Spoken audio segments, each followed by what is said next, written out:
Recording studio Mohammadpur.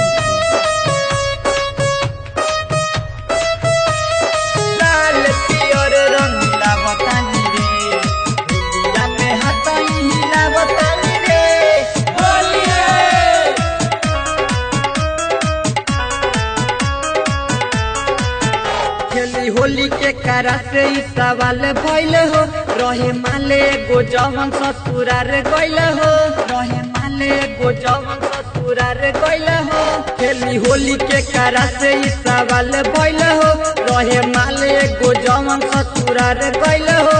ये सोची सोची गामचा बिगावतानी रे बिगावतानी रे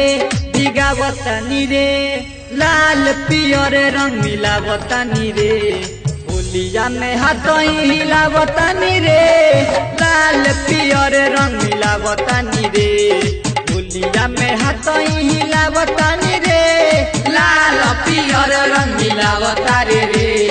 होलिया में कौन चीज हिलावतारे रे पिचकारी हो कमलेश रिकॉर्डिंग स्टूडियो मोहम्मदपुर।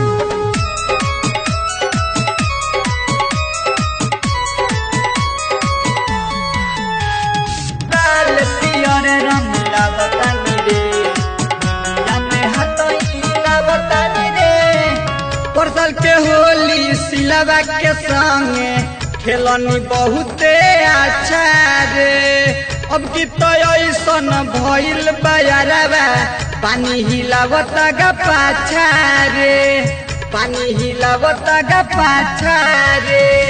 परसल के होली सिलवा के संगे खेलनी बहुते अच्छा रे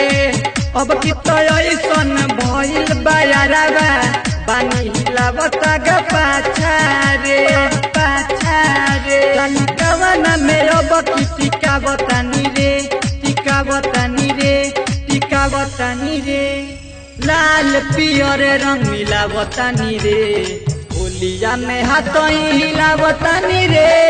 लाल पियर रंग मिलावतानी रे होलिया में हाथ हिलावतानी रे लाल पियर रंग मिलावतारे रे होलिया में कौन चीज हिलावतारे रे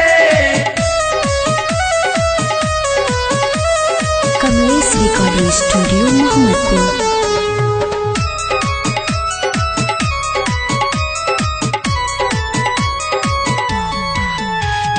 लाल पियर रंग मिलावतानी रे होलिया में हाथ हिलावतानी रे सुननुराल माया सिक रंजय औरी सनम शाहजाद ऊपर लाल नीचे पियर लगैती रहित सिलवा पास हो रहित सिलवा पास हो सुननुराल रंजय राजन औरी सनम शाहजाद ऊपर लाल नीचे पियर लगैती रहित सिलवा पास हो देखी दोसरा के मन बहलावतानी हो बहलावतानी हो बहलावतानी हो लाल पियर रंग मिलावतानी रे होलिया में हाथ हिलावतानी रे लाल पियर रंग मिलावतानी रे